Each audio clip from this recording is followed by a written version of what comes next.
Welcome to Snacks Weekly on Data Science. This podcast is all about making data science and machine learning knowledge accessible and less intimidating. Today, we are going to talk about the web performance metrics. This episode is based on a tech blog titled Walmart Journey to Optimize Web Performance and Drive Business Growth, written by their engineering team. You can find the blog link in this episode's description. Throughout this episode, we will explore this topic from both the business and data science angles. Now, let's dive in. On the business side, let's take a look at the problem to be solved.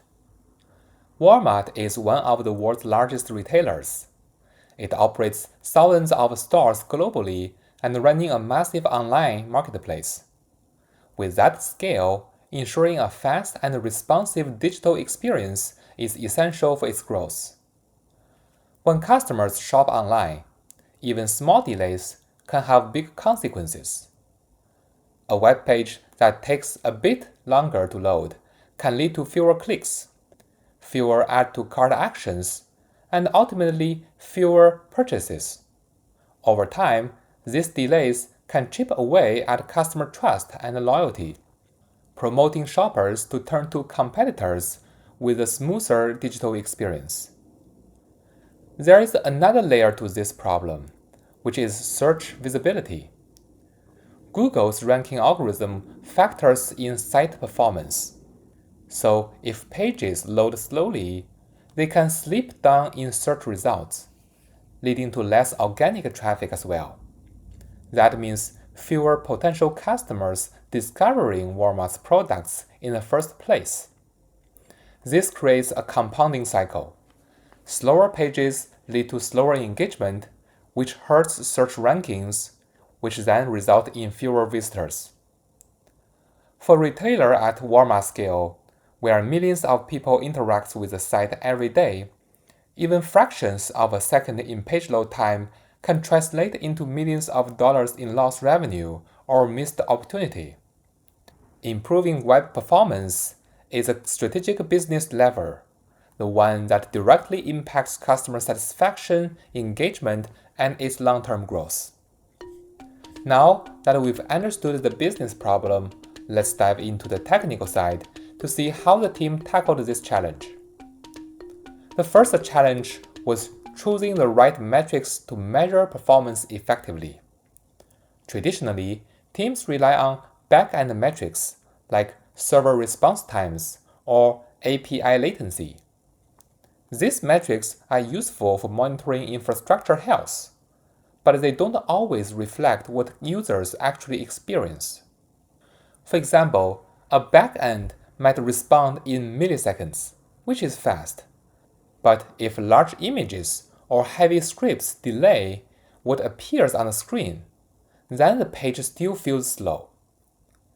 To bridge this gap, the team adopted Core Web Vitals, which is a set of metrics developed by Google that measure real-world user experience. These metrics not only capture how users perceive performance, but also align with how Google's search engine evaluates page quality, making them a smart choice both technically and strategically. Let's break down these Core Web Vitals. The first metric is largest contentful paint, which measures how long it takes for the main content, like a hero image or headline, to appear on the screen. It basically tells us how fast the site feels to load.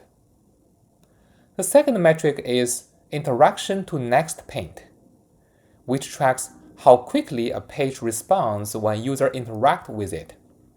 Whether that's clicking a button or typing a search bar, a lower interaction to next paint means the site feels smoother and more responsive. The third metric is called cumulative layout shift. This measures visual stability, how much of the page shifts unexpectedly while it's loading. We've all experienced this. You try to click something, and just as you do, the button moves. So a low cumulative layout shift ensures that doesn't happen. By focusing on all these three key metrics, the team shifted from a back-end-centric approach to a user-centric understanding of performance. This aligns with their technical work with how customers truly experience the site. Okay, now once the right metrics were defined, the next question was how to set realistic goals for improvement. In back-end systems, it is common to target the 95 percentile or even 99 percentile, ensuring that nearly every request, even the slowest, can perform within acceptable limits. But for front-end performance, it is inherently different. Users access Walmart sites under a wide range of conditions, different devices, browsers, network speeds, and geographics. So optimizing for the very slowest cases isn't always practical. Instead, the team focused on the 75th percentile. This is consistent with Google's recommendation. This approach ensures that the majority of users, not just the best or the worst cases, can enjoy good experience. It also provides a more stable view of performance that isn't overly influenced by outliers. And this gives the team a consistent basis for tracking their progress across diverse user conditions. With the right metrics and targets in place, the next step was to ensure these performance gains were sustainable over time. The team integrated these core Web Vitals metrics directly into their monitoring and analytical systems, and this built a robust set of guardrails to detect regressions early and maintain ongoing excellence. Here is how that works in practice. Before new code is merged, pull request level checks run synthetic tests to evaluate potential performance impacts. This proactive step catches many regressions before they reach production. Next, during canary deployments, the team monitors metrics like interaction to next paint in real-world conditions. Since synthetic tests can't always capture user behavior accurately, canary monitoring provides valuable data from a small segment of traffic, allowing the team to make adjustments before rolling out changes to everyone.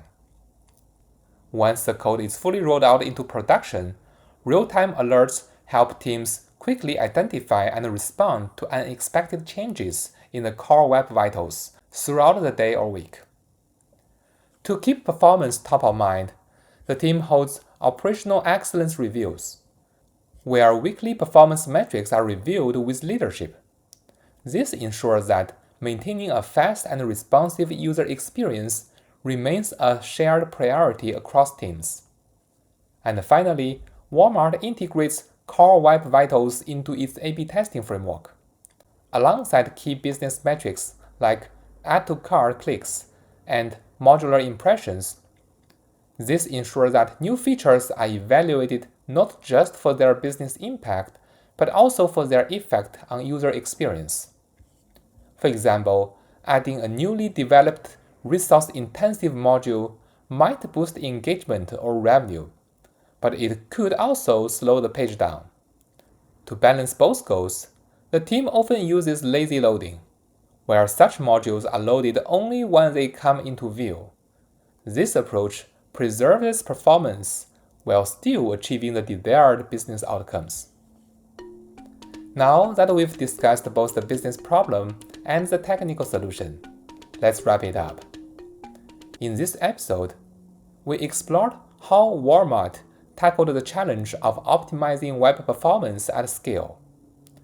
The team moves from server-centric metrics to user-centric ones like core Web Vitals. It integrates those measures into their experimentation frameworks and ultimately drive measurable business impact through improved engagement and organic traffic. If you like the content of this episode, please subscribe to the channel. Give me a 5-star review and leave a comment. Your feedback is very appreciated, and I'll see you next week.